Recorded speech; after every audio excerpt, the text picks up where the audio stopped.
Ya, Assalamualaikum warahmatullahi wabarakatuh. Selamat siang dan selamat berjumpa kembali di kesempatan siang hari ini, tepatnya di hari Rabu 3 Januari 2024 ya. Dan kali ini saya tidak sendiri. Di teman rekan kita, kami kembali hadir berdua di tahun ini ya. Selama 1 tahun kita tidak bersua ya.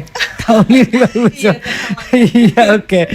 Gimana kabarnya Mila nih? Alhamdulillah baik Kak Uco. Akhirnya bertemu lagi ya di tahun Iya. 2024 Kak Ucok ya. Betul sekali. Gimana Iya. kabar Kak Ucok hari ini? Dari Desember ke Januari kita cukup lama berpisah dan akhirnya kita bertemu kembali. Dan Iya.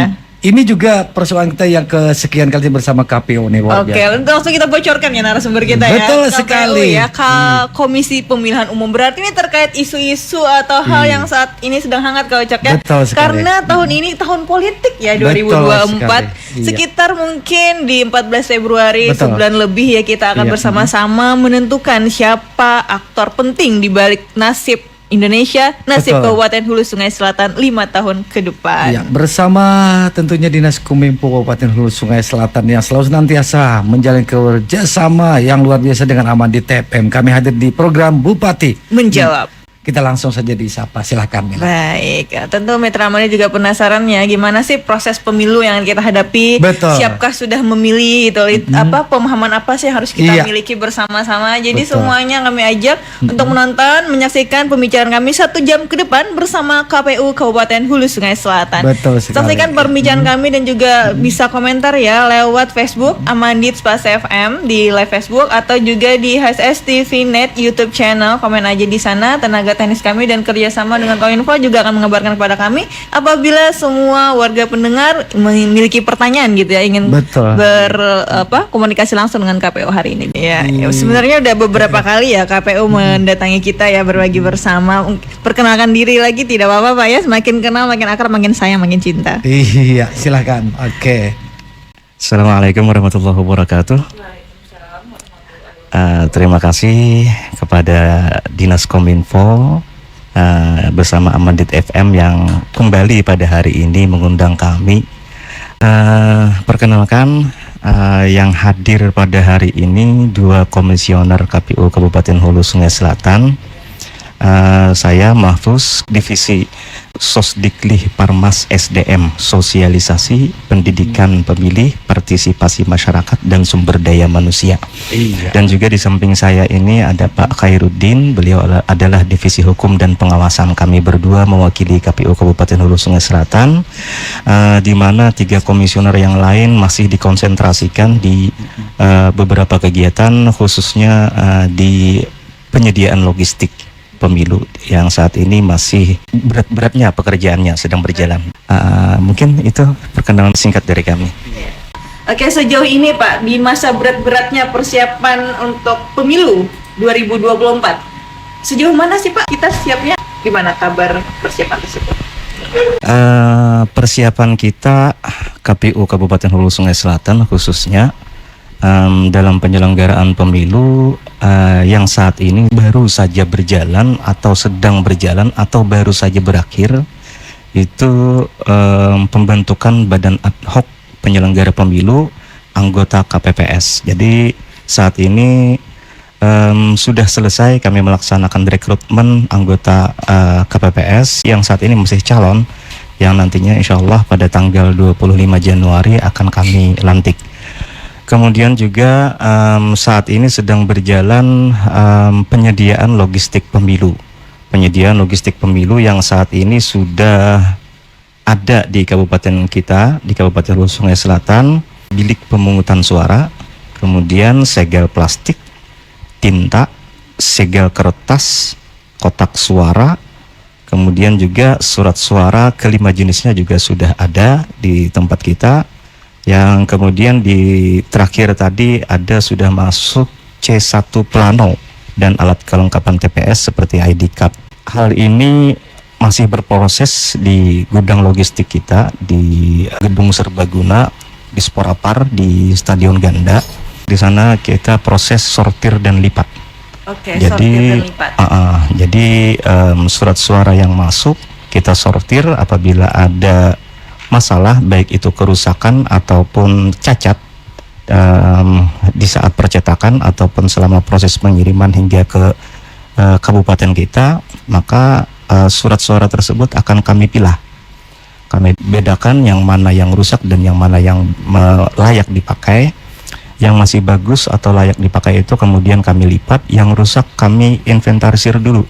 Kemudian nanti akan dimusnahkan sebelum hari H pemungutan suara. Kemudian juga selain itu kami juga menyelenggarakan tahapan kampanye yang saat ini masih berjalan, dan saat ini sudah hampir menuju ke persiapan tahapan kampanye rapat umum.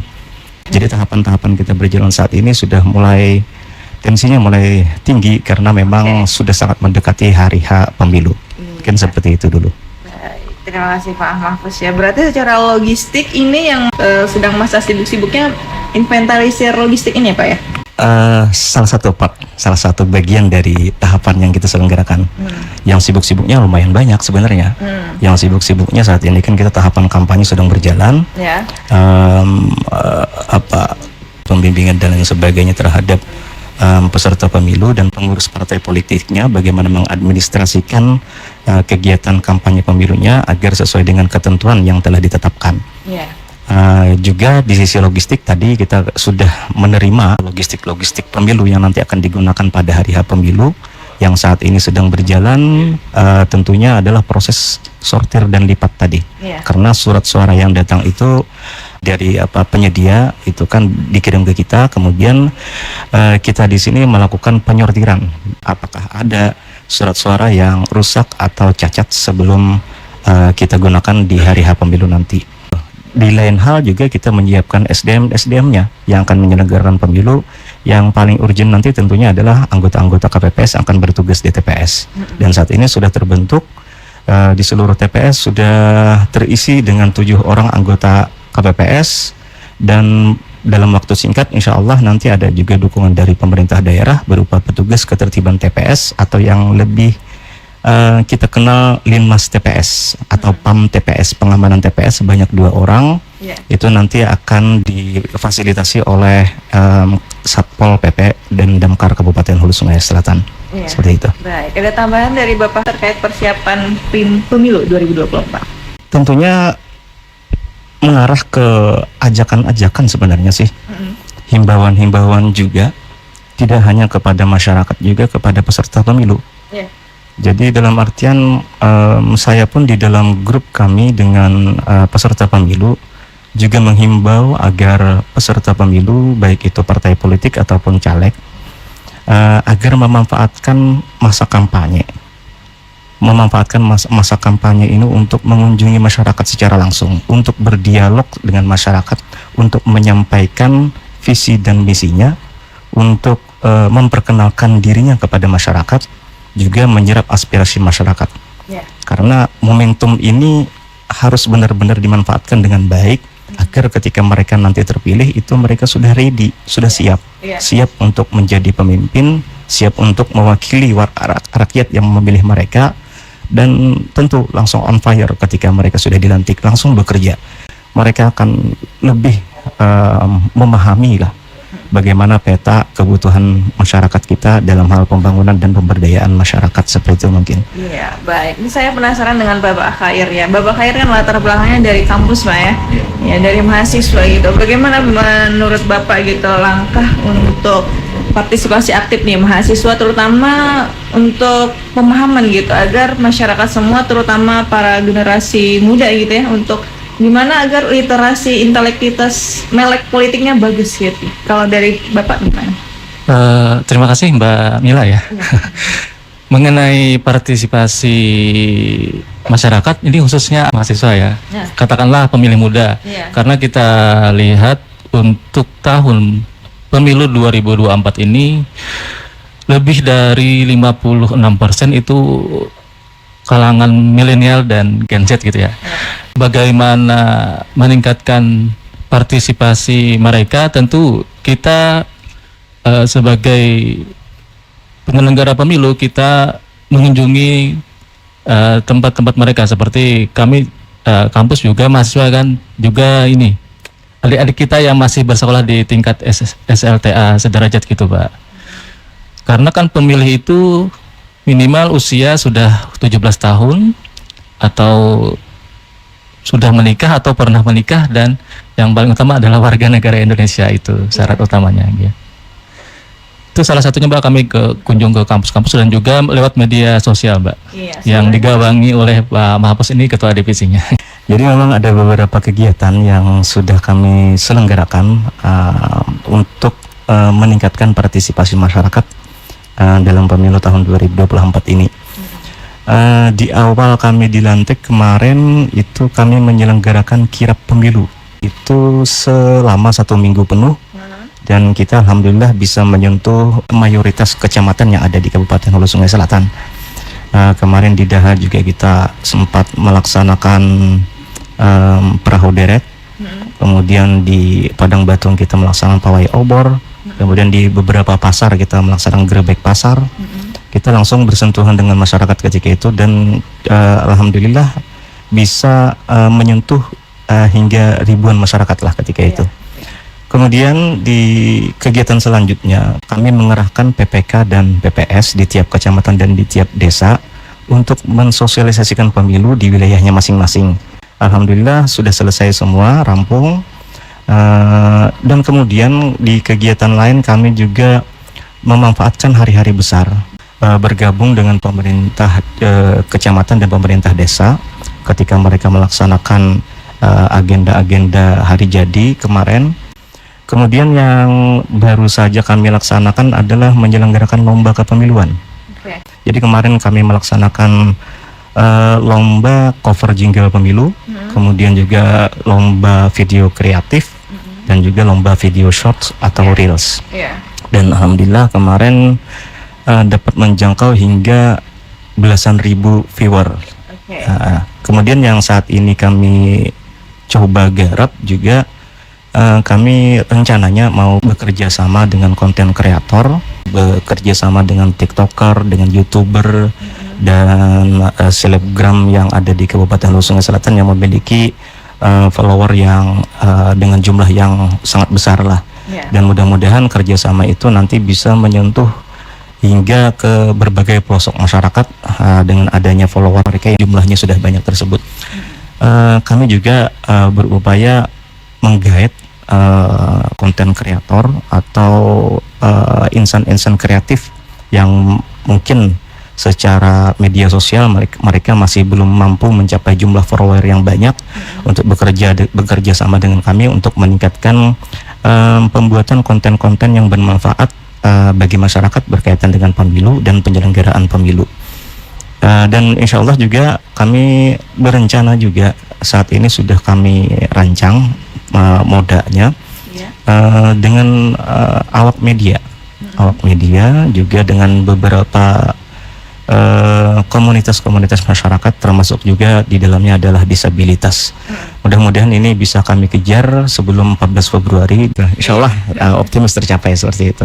Dan tentunya inilah harapan kami, seperti yang disampaikan Pak Khairuddin tadi juga, tidak hanya mereka tapi juga mahasiswa, pemuda dan lain sebagainya. Kami mengunjungi mahasiswa melalui kemarin itu kegiatan Ghost to Kampus, kemudian Ghost to Pesantren, kemudian nonton bareng film Kejarlah Janji, kemudian juga Ghost to School juga ada kemarin kami laksanakan. Ya lumayan banyak lah kegiatan-kegiatan itu.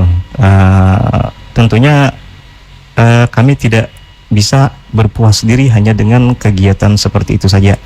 Dan ini insya Allah akan kami gedor terus, akan kami ketuk terus pintu hati masyarakat agar mereka berpartisipasi aktif di dalam pemilu kita tahun 2024 nanti. Tentunya ini akan menjadi kebanggaan kita sendiri bagi warga Kabupaten Hulu Sungai Selatan ketika Kabupaten Hulu Sungai Selatan tercatat sebagai kabupaten dengan partisipasi pemilih yang tinggi.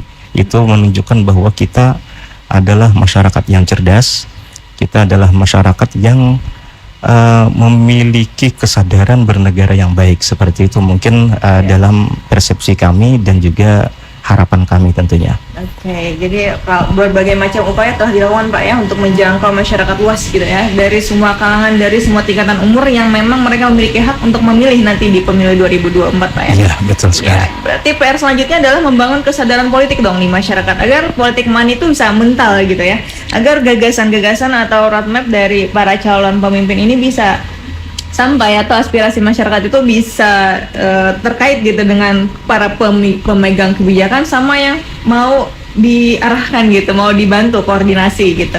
Mungkin Bapak Khair ada nggak pengalaman sebelumnya gitu sewaktu waktu jadi mahasiswa atau mungkin sudah sekarang saat ini itu sebenarnya kan masyarakat itu punya banyak aspirasi Pak ya, punya banyak kepentingan terkait kebutuhan, terkait urusan mereka di masyarakat begitu ya, terutama juga mahasiswa itu kan biasanya perlu koordinasi dengan Pemda, dengan mungkin anggota DPRD gitu. Gimana di momen ini mereka gitu menurut Bapak?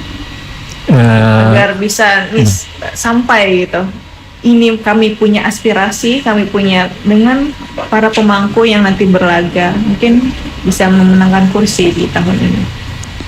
Itu menjadi salah satu PR bagi bacalek ya, ya yang mencalonkan diri baik di pemilu legislatif maupun di pilpres ini ya, untuk menyerap aspirasi dari berbagai golongan itu.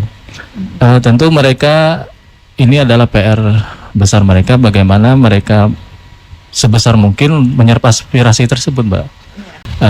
Pada intinya semua golongan lah dimasuki bagaimana aspirasi itu untuk nanti diperjuangkan dalam baik itu di DPRD maupun sebagai wakil mereka ya kan, maupun di pemerintahan yang akan datang, karena ini mempengaruhi masa depan kita sebagai berbangsa dan bernegara. Gitu, iya, ini kan para calon wakil kita kan tadi seperti Bapak Mahfuz katakan gitu ya, harus lebih membumi gitu ya, berinteraksi gitu ke masyarakat ya, agar masyarakat lebih mengenal selain jejak rekamnya, tentu idenya, apa rencana kerjanya, karena kan nanti akan mengatasnamakan mereka kan. Yang terpilih itu adalah perwakilan suara rakyat ya, mungkin suara para disabilitas gitu, suara mungkin anak-anak, suara para guru, suara buruh, suara ibu rumah tangga gitu ya. Ini gimana cara kita meningkatkan kesadaran politik di masyarakat agar masyarakat ini tidak tergiur dengan money politik gitu, karena kan money politik tidak menjamin pemimpin yang baik. Sebuah tantangan ya bagi kita, karena memang tidak bisa dipungkiri kita melihat dari sejarah berbangsa bernegara kita dari mulai pasca kemerdekaan. Pemilu 2024 ini ada pemilu yang ke-13. Pemilu pertama itu kan tahun 1955. Dan pemilu 2024 ini adalah pemilu yang kelima pasca pemilihan pertama di mana rakyat langsung memilih presiden dan wakil presidennya secara langsung.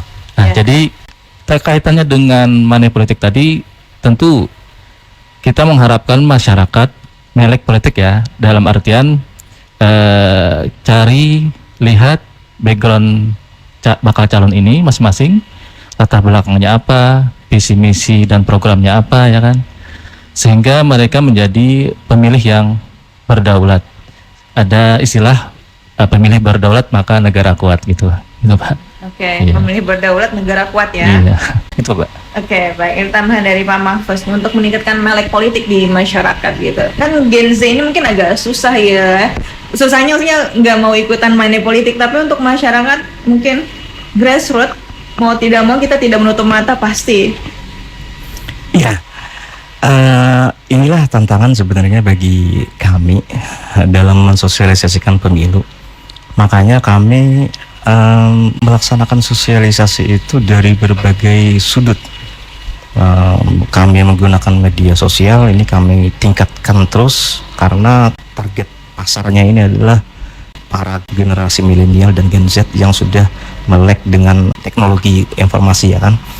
Kemudian juga tentunya ada begitu banyak masyarakat kita yang masih belum terlalu banyak akses dengan media sosial. Makanya dalam hal ini kami melakukan kegiatan-kegiatan sosialisasi terjun langsung ke lapangan. Terakhir 23 Desember tadi kami melaksanakan sosialisasi pemilu bersama para masyarakat adat Dayak Meratus. Kemarin kami langsung ke Balai Julayan di Desa Ulang, Kecamatan Loksado. Alhamdulillah ada lebih dari 25 penghulu balai adat itu pimpinannya langsung yang hadir.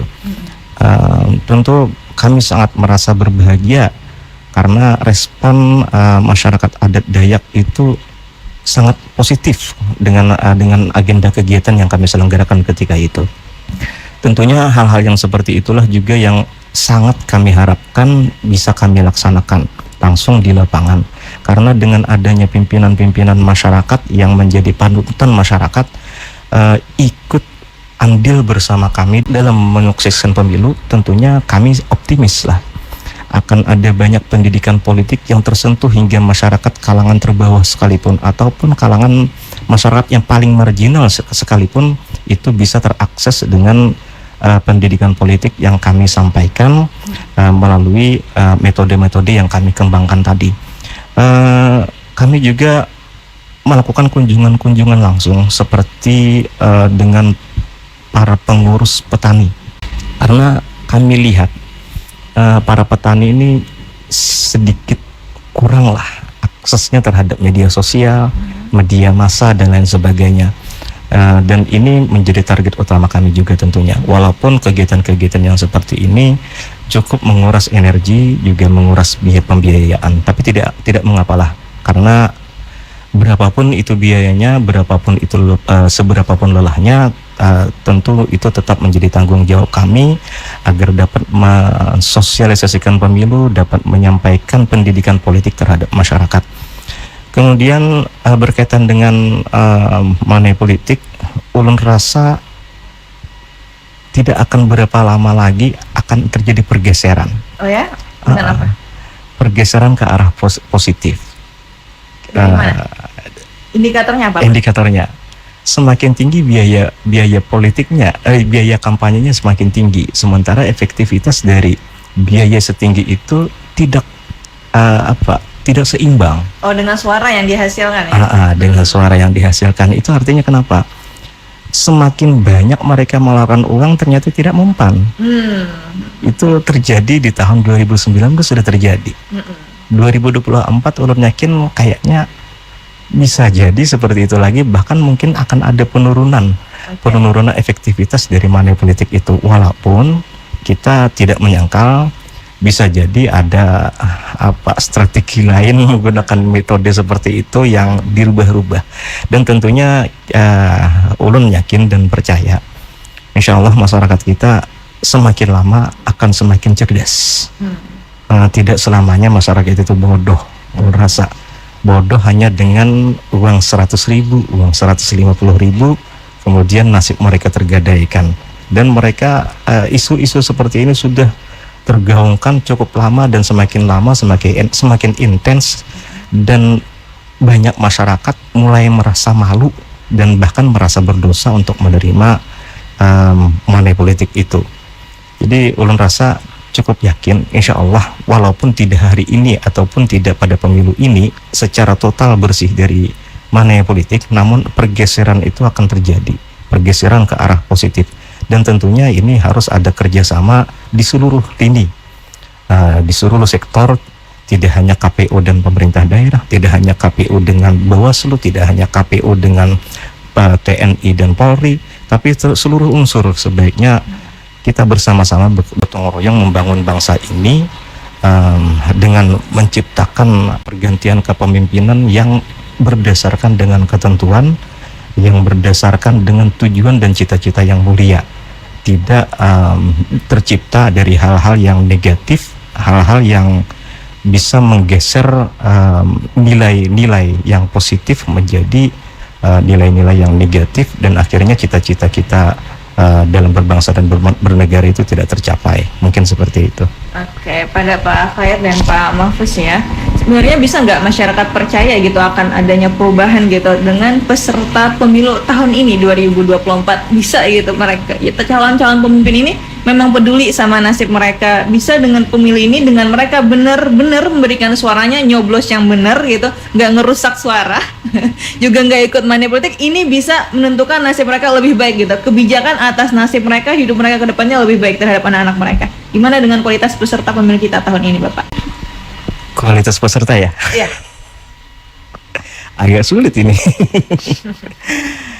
Karena begini, saya yakin semua manusia itu memiliki sisi positifnya, memiliki keunggulan masing-masing.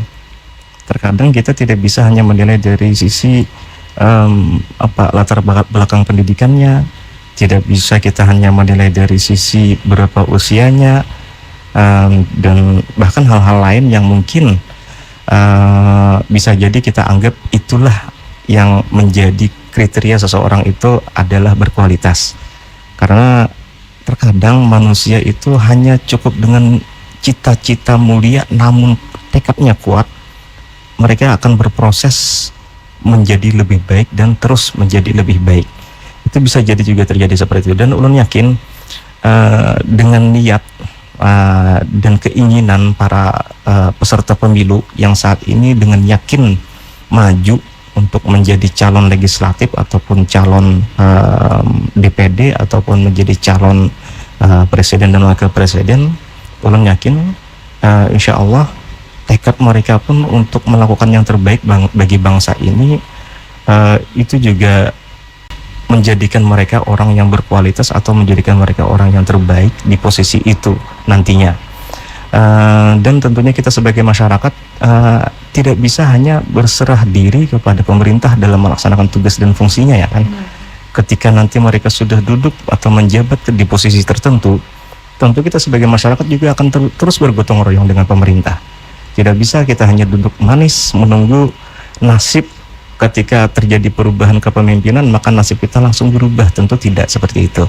Dan kita terus berproses bernegara, kita terus mengembangkan perekonomian kita terus berinovasi, dan kebetulan ulun pun juga dulu adalah aktivis di bidang pembangunan dan pemberdayaan masyarakat, khususnya di bidang pertanian juga.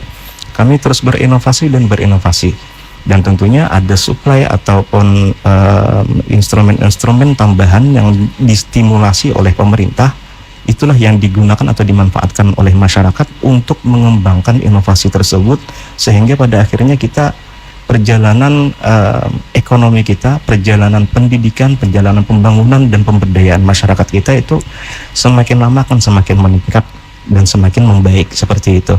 Jadi tidak hanya kita mengatakan apakah peserta kali ini berkualitas atau tidak, kita cukup yakin dan percaya bahwa mereka memiliki niat yang baik, mereka mempunyai tekad yang kuat untuk membangun bangsa ini, dan kita sebagai masyarakat pun siap bekerja sama dengan mereka ketika mereka sudah terpilih mewujudkan satu nilai atau satu cita-cita yang sama, cita-cita yang mulia, meningkatkan status derajat bangsa kita untuk menjadi bangsa yang terbaik di dunia lah kalau bisa. Khususnya kita Kabupaten Hulu Sungai Selatan, kita harus yakin bahwa dengan rasa rakat mufakatnya kita,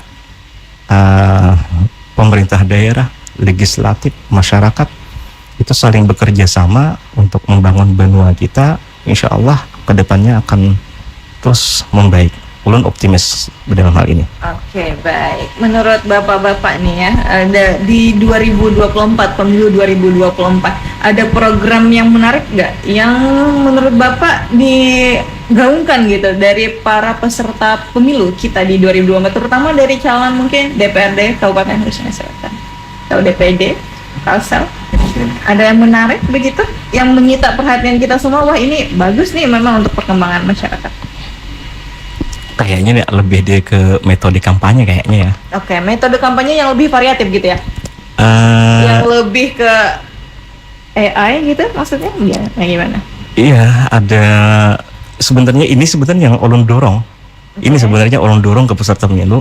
Maksudnya mendorong mereka untuk melakukan berbagai memanfaatkan metode-metode yang ada sudah diatur dan sah di dalam aturan untuk bersentuhan langsung dengan masyarakat, baik itu menggunakan teknologi, baik itu menggunakan internet, baik itu kegiatan-kegiatan yang bervariasi, yang berinovasi, mungkin seperti itu. Dan ulun pun menerima berbagai macam konsultasi dari peserta pemilu yang ingin melaksanakan kegiatan-kegiatan dengan metode yang bervariasi, berbagai macam kegiatan. Dan beberapa hal sudah ulun berikan arahan atau bimbingan bahwa kegiatan seperti ini boleh, seperti ini tidak boleh, seperti ini boleh dengan bersyarat, itu sudah kita sampaikan. Kemudian berkaitan dengan pelaksanaan di lapangan, tentu kami tidak bisa memonitor secara menyeluruh. Namun secara garis besar memang ada beberapa variasi yang dilaksanakan oleh peserta pemilu. Dan ini semuanya alhamdulillah sudah termonitor oleh kepolisian. Artinya ketika mereka melakukan kegiatan apapun bentuknya, mereka akan menyampaikan pemberitahuan kepada kepolisian dan lebih termonitor di kepolisian malah daripada ketimbang kami. Karena kami domainnya lebih kepada aturannya saja, aturan-aturan seperti itu. Dan ulun rasa untuk kita Kabupaten Hulu Sungai Selatan berjalan cukup baik, walaupun tentu ada ya kurang baiknya lah, mungkin ada sedikit kesalahan dalam memahami aturan, atau mungkin kurangnya komunikasi internal mereka parpol atau dan lain sebagainya. Mungkin ada aturan-aturan yang masih belum nyampe ke seluruh peserta pemilu, jadi terjadilah ada yang namanya pelanggaran-pelanggaran. Namun ulun lihat sampai saat ini pelanggaran-pelanggaran itu masih relatif pelanggaran yang bukan pelanggaran yang fatal lah, seperti itu. Mungkin seperti pemasangan APK, alat-alat peraga kampanye yang mungkin masih belum sesuai dengan ketentuan. Hal ini cukup banyak ulun lihat ada beberapa peserta pemilu yang melanggar aturan tersebut. Adapun kegiatan-kegiatan yang sifatnya dialogis, baik itu tatap muka dengan masyarakat ataupun pertemuan-pertemuan dengan masyarakat, ulun lihat masih dalam koridor yang sesuai dengan ketentuan. Mudah-mudahan seperti itu, karena ini domainnya lebih ke Bawaslu. Nanti mungkin Bawaslu yang lebih tahu kegiatan-kegiatan mana yang sudah masuk dalam radar mereka itu melanggar ketentuan. Cuman secara variasi kegiatan ulun lihat ada kreativitas lah yang berkembang di internal partai politik untuk melakukan inovasi-inovasi dalam berdialog dengan masyarakat atau bertemu dengan masyarakat dalam rangka mengkampanyekan visi dan misi mereka, termasuk juga citra diri mereka. Mungkin seperti itu. Wah, menarik sekali Bapak ya. Oke, ini untuk mendekatkan nih Pak ya, calon pemimpin kita, peserta politik gitu dengan para pemilih politik. Apakah KPU punya rekomendasi platform atau semacam wadah untuk mereka gitu, agar visi ini lebih dipahami oleh masyarakat, misi mereka lebih dipahami, rencana kerjanya bisa dipahami, dan bahkan aspirasi masyarakat bisa langsung tersambung ke peserta politik? Kalau kami sebenarnya hanya membuat satu wadah atau aturan yang boleh dilaksanakan seperti saja. Oke, rambu-rambu. Rambu-rambu lah seperti itu. Jadi ada beberapa metode dalam berkampanye yang bisa dilaksanakan oleh peserta pemilu. Pertama adalah pertemuan terbatas. Pertemuan terbatas ini mirip-mirip kayak kita bekiawan orang sarwan beselamatan. Iya. Itu banyak terjadi kan di 2019, paling banyak itu seperti itu, metode seperti itu. Si caleg ini mungkin nanti mengundang masyarakat di sekitar untuk berkumpul di satu lokasi. Itu disebut dengan pertemuan terbatas. Kemudian ada juga metode tatap muka. Tatap muka ini seperti belusukan, seperti jalan-jalan door to door. Tatap muka seperti ini juga boleh dilaksanakan oleh peserta pemilu. Kemudian ada juga kampanye rapat umum namanya. Kampanye rapat umum ini biasa kita lihat orang pakai panggung di lapangan terbuka. Kemudian ada juga kegiatan kampanye yang menggunakan media massa, media sosial, dan iklan. Nah, seperti ini juga diperbolehkan dengan ketentuan-ketentuan, tapi tidak serta-merta dari awal tahapan kampanye langsung bisa melakukan kampanye menggunakan iklan. Kemudian ada juga metode kampanye dengan pemasangan alat peraga kampanye dan bahan kampanye. Alat peraga kampanye itu spanduk, baliho, dan umbul-umbul. Kemudian bahan kampanye itu seperti stiker, mungkin mereka bikin baju kaos, atau mereka bikin payung mungkin yang berlabel atau berlogo atau bagaimana yang memuat citra diri si peserta pemilu. Iya. Nah, seperti itu yang kami perbolehkan. Juga kegiatan-kegiatan lain yang ingin mereka laksanakan dengan ketentuan-ketentuan tapi dengan syarat dan ketentuan yang berlaku. Misal seperti melakukan sayembara, melakukan perlombaan dan lain sebagainya, itu boleh mereka laksanakan. Kemudian kalaupun platform, tentu kami tidak bisa menentukan harus yang mana yang direkomendasikan karena itu tergantung dari kemampuan dan kreativitas yang bisa dilakukan oleh si peserta pemilu itu. Mungkin secara budget mereka terbatas, maka mereka memilih metode ini saja. Atau mungkin mereka budgetnya banyak namun kesibukan mereka tinggi, mungkin mereka akan memilih metode seperti apa. Itu terserah, kami serahkan sepenuhnya kepada peserta pemilu untuk memilih metode yang mana yang akan mereka optimalkan dalam rangka mengkampanyekan diri mereka di dalam pemilu ini. Sisanya tentu efektivitasnya itu tergantung apakah klik atau match dengan masyarakat nantinya, ya mudah-mudahan pas. Tergantung bagaimana mereka mengonsep kegiatan itu dan bagaimana mereka mengeksekusinya di lapangan. Yang paling penting bagi kami adalah mereka kami upayakan agar tetap berada di koridor yang sesuai dengan ketentuan berkaitan dengan kampanye seperti itu. Oke, jadi seperti itu ya warga Kabupaten Hulu Sungai Selatan. Terkait citra diri atau branding image ini kan sangat penting Pak ya, terutama sempat Bapak katakan bahwa semua peserta pemilu punya atensi yang positif gitu ya, punya niat yang positif. Insya Allah semua wakil-wakil rakyat ini baik, mungkin bisa Bapak jamin gitu ya.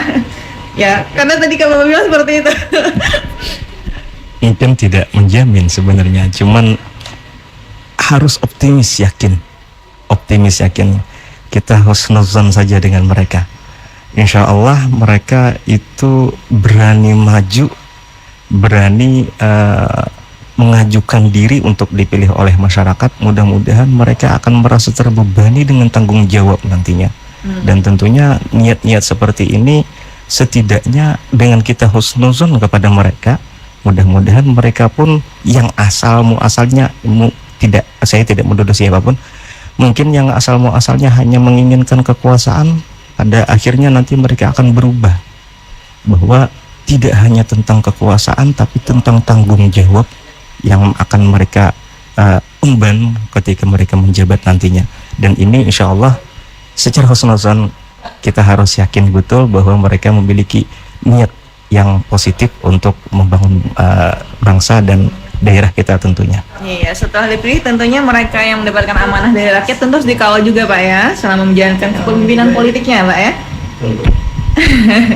Oke, citra diri berarti para peserta pemilu kita, peserta politik ini harus punya elektabilitas yang tinggi dong Pak ya. Beda kalau mereka anak presiden tentu udah tinggi gitu ya, atau anak gubernur gitu ya mungkin udah tinggi. Itu gimana dengan peserta politik yang mungkin baru gitu ya, newbie gitu Pak, tapi mereka punya niat yang bagus, program yang bagus, punya juga jejak rekam yang baik gitu, serta kerja keras dan komitmen yang tinggi gitu untuk masyarakat, untuk umat gitu. Gimana Bapak? Tapi modalnya mungkin dikit banget. Begini saja, ulun tanya kepada Mbak nih, Mbak ya gimana? Pernah menduga nggak kalau saya ini asal-muasalnya petani? Bisa jadi. Bisa jadi. Dan ternyata sekarang komisioner KPU. Oke. Artinya pernah menduga nggak seseorang itu yang dari kalangan bawah kemudian nanti menjadi anggota dewan seperti itu, atau menjadi bupati dan wakil bupati? Oke. Tidak menutup kemungkinan. Dan saya pun juga seandainya saya berniat untuk menjadi, tapi ini khayal ya, imajinasi ya. Seandainya saya berniat untuk menjadi calon bupati pun saya yakin berani, dan saya yakin mampu, walaupun asal saya adalah petani. Saya adalah petani, nelayan, dan mungkin kalau adik mau tanya tuh di daerah selatan tuh yang jadi tokohnya petani itu siapa? Namanya pasti Mahfuz. Oh ya? Nah gitu. Jadi saking label petaninya itu melekat sama ulun. Itu bahkan berarti Bapak yang biasanya berjuang untuk kaum petani di HSS. Iya, seperti itu. Tidak berjuang, tidak saya sendiri sih sebenarnya, ya banyak lah teman-teman yang lain, dan bahkan saya itu masih tokoh kalangan bawahnya aja, yang kalangan atasnya masih banyak lah seperti itu. Cuman yang pastinya basic saya adalah dulunya adalah petani. Saya juga pernah jadi buruh kasar, malah buruh pabrik juga pernah seperti itu kan. Jadi hal-hal yang seperti itu ya sudah. Bagi saya elektabilitas itu tidak hanya tentang siapa anak siapa, siapa punya koneksi dengan siapa, tapi ketika dia memang memiliki kualitas, dia memiliki tekad yang bulat, kemudian dia mampu melakukan atau menjadikan cita-cita itu menjadi sesuatu barang yang nyata. Itu insya Allah, ulun rasa sudah zamannya kita saat ini sudah seperti itu. Oke. Berarti titik di sini ya, perlunya aktif masyarakat untuk ikut pemilu gitu, untuk memilih, mendukung para pemimpin ini untuk mengeksekusi mimpi dan rencana mereka ya, untuk tentu harus seperti itu. Dan ulun yakin saat ini banyak masyarakat itu sudah menilai seseorang tidak lagi hanya dari ekonominya seperti apa, tidak lagi menilai seseorang itu koneksinya siapa atau keluarganya siapa. Ulun lihat di masyarakat itu sudah ada perubahan mindset seperti itu. Tidak lagi hanya tentang koneksi, tidak lagi hanya tentang yang macam-macam lah pola-pola lama itu tuh kan. Yang saat ini sudah mulai ke kualitas orang tersebut. Bagaimana orang tersebut bisa memajukan organisasinya seperti itu. Yang lebih banyak ulun lihat ada perubahan-perubahan pola-pola berpikir di masyarakat kita. Termasuk juga tentunya dengan para pemimpin nantinya. Mudah-mudahan masyarakat lebih banyak mengarah ke mindset yang seperti itu, menilai seseorang tersebut itu layak atau tidak menduduki posisinya di posisi itu. Misal legislatif ya legislatif, misal eksekutif ya eksekutif. Mungkin mudah-mudahan nanti mindset masyarakat kita lebih banyak ke arah sana, sehingga nanti yang lahir adalah pemimpin-pemimpin yang memang sesuai dengan keahliannya, duduk di tempat atau mengemban amanah yang sesuai dengan kemampuan dan keahliannya. Mungkin seperti itu. Oke, ada tambahan dari Bapak Hairudin? Baik Pak, mengenai ini tadi, kalau menurut saya itu kata kuncinya adalah kepercayaan. Oke.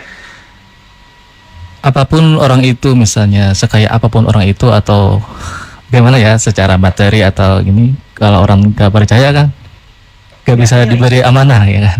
Artinya sehingga kembali lagi ini adalah kepercayaan, karena jabatan publik mayoritas itu adalah basicnya adalah kepercayaan.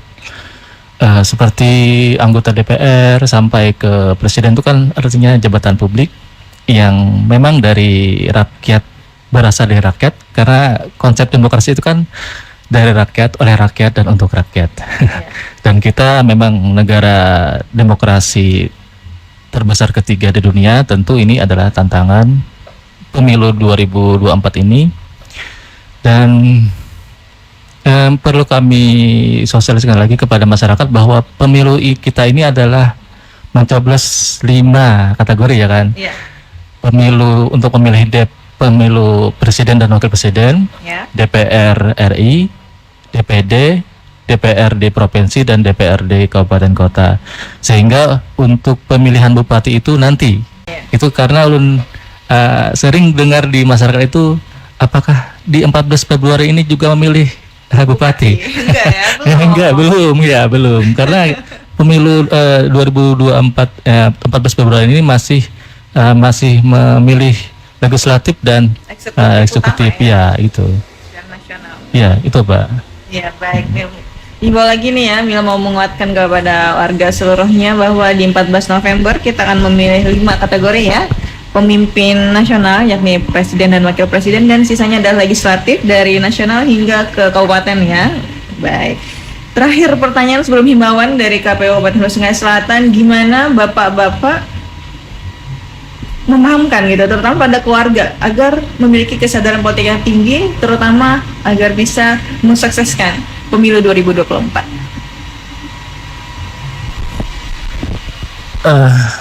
Pemilu ini adalah berbicara kita, Pak. Oke. Pemilu berbicara kita sebagai generasi anak bangsa, kita punya hak suara, siapapun kita. Kita setara sebagai anak bangsa, negara tidak membedakan, tidak ada diskriminasi, kamu anak siapa, berasal dari golongan apa, dan dari ras apa, atau suku apa, agama apa, tidak ada. Tidak ada yang namanya sara gitu ya. Sehingga kita sebagai masyarakat tentu harus sadar, karena satu suara mempengaruhi kepemimpinan dan yang akan datang, dan mempengaruhi kebijakan-kebijakan atau program-program yang akan dijalankan oleh pemerintahan yang akan datang, baik mereka yang duduk di legislatif maupun yang di eksekutif tadi, Pak. Karena negara kita kan ada yang dikenal istilah trias politika, ya kan, pembagian kekuasaan, ada yang eksekutif, legislatif, dan yudikatif. Karena kalau tidak dibagi ini, tentu sangat mungkin terjadi yang namanya pemerintahan diktator ya gitu. Sehingga kembali lagi kepada kita sebagai masyarakat, kita himbau sebagai untuk menggunakan hak pilih itu untuk datang ke bilik suara pada 14 Februari tahun 2024. Itu, Pak. Mungkin tambahan dari Pak Mampus. Bagaimana saya meyakinkan keluarga dan Terdekat dulu dong, yang Kak. terdekat ya. Sebelum keluar. Kebetulan keluarga saya seluruhnya Muslim. Jadi jelas lah, saya bilang ke mereka, memilih pemimpin itu wajib Oke. secara agama. Ngapain mau nggak turun ke TPS kan gitu. Kemudian siapa yang mau dipilih? Ya sudah, kan Nabi juga sudah mewanti-wanti, sidik, amanah, tablik, fatwanah. Pilih yang mana yang paling sidik, yang mana yang paling amanah, yang mana paling tablik, yang mana yang paling fatwanah, yang mana paling cerdas, paling yang paling bisa menyampaikan visi dan misinya, atau bagaimana dia memolakan perencanaannya, seperti itu ya kan. Orang-orang yang bijak, yang paling bijak yang mana, seperti itu saja, simpel-simpel saja sebenarnya. Apakah kita nanti bisa salah pilih? Ya tentu bisa. Tapi tentunya tidak serta-merta kita salah pilih itu kita berdosa. Yang salah itu kita tidak memilih sama sekali. Kalau kita sudah tidak memilih sama sekali, itu berarti kita tidak punya rasa berbangsa lah, seperti itu. Seperti kita ini berada di luar komunitas jadinya kalau kita tidak memilih itu. Tapi ketika kita memilih, maka kita secara otomatis kita sudah ada di dalam wadah bangsa itu. Kita sudah mempunyai rasa kesatuan di dalam bangsa itu ketika kita memilih. Apabila kita salah memilih, ya sudah, tidak masalah. Kita juga tidak tahu yang orang tersebut ternyata seperti ini. Itu bukan dosa kita lah sebenarnya bagi kita. Justru dosa itu terbeban kepada si yang kita pilih. Tapi insya Allah, sekali lagi, ulun yakin semua yang mencalon ini adalah orang-orang yang baik, orang-orang yang punya niat dan tujuan yang baik. Andai pun nanti ketika mereka terpilih mereka gagal, ya mungkin itulah nasib kita bersama, seperti itu saja. Dan tentu nasib ini akan terus kita perbaiki ke depannya, dan kita terus tetap bergotong royong apapun situasi dan kondisi yang akan kita hadapi nantinya. Seperti tidak hanya terpaku kepada si pemimpin, jadi tidak perlu juga kita menyalahkan mereka, dan tidak perlu juga kita menyalahkan diri kita sendiri. Ketika kita sudah memilih, maka selesai satu pasal, kemudian kita berangkat ke pasal berikutnya, yaitu kita bekerja sama dengan siapapun nanti yang terpilih. Mungkin seperti itu. Oke, baik. Dan tentu saja ketika kita memilih, jangan dirusak, pilih semua suaranya, Pak ya. Pasti dong. Awalnya dirusak itu namanya sama juga kita menyia-nyiakan kesempatan kita untuk melaksanakan perintah Tuhan tadi kan. Perintah Tuhan kita harus memilih, ya sudah memilih. Bagaimana cara memilihnya? Ya tentu memilih yang sah. Sama kita sholat, kita disuruh untuk sholat, masa sholatnya yang sembarangan kan? Otomatis kita sholat ya benar-benar sholat lah, seperti itu. Baik, ada lagi yang disampaikan Pak Khairuddin dan Bapak Mahfuz? Atau kita cukup sampai di sini? Bagi masyarakat yang mendengarkan talk show kita pada hari ini, mulai hari ini, mari cek masing-masing apakah Bapak Ibu sudah terdaftar sebagai pemilih. Karena itu dulu syarat utama menjadi pemilih, dan itu juga syarat awal kita melaksanakan perintah Tuhan untuk memilih tadi. Itu satu yang paling pertama. Kalau belum terdaftar, segera datangi ke PPS di desa masing-masing, atau di desa atau kelurahan masing-masing, atau ke PPK di kecamatan masing-masing, atau langsung ke kami di KPU Kabupaten Hulu Sungai Selatan kalau belum terdaftar. Kemudian apabila Bapak Ibu ketika hari H itu tidak berada di tempat, baik itu ada tugas dan lain sebagainya, silahkan lapor juga ke kami agar Bapak Ibu tetap dapat mengakses pemilihan umum di TPS di tempat Bapak Ibu nantinya berada. Nanti akan kami upayakan mekanismenya bagaimana Bapak Ibu yang sudah terdaftar di misal di desa A, kemudian ketika hari H nanti pindah karena ada tugas ke desa lainnya misal, maka Bapak Ibu tetap bisa mengakses pemilihan umum di TPS di mana Bapak Ibu pada hari H berada, seperti itu. Tapi tentunya akan ada perbedaan surat suara yang diterima tergantung dengan lokasi di mana Bapak Ibu nantinya akan berada pada hari H tersebut. Misal nanti pindah dapil, maka berbeda dapil maksudnya, maka tentu pemilihan DPRD kabupaten kotanya tentu surat suaranya tidak diterima nantinya, bukan tidak diterima, memang tidak tersedia seperti itu. Jadi hanya 4 surat suara nanti yang bisa diakses oleh Bapak Ibu nantinya. Kemudian yang kedua yang perlu diingatkan kembali adalah yang tadi sudah disebutkan juga kan, ada 5 surat suara nanti yang akan kita pilih.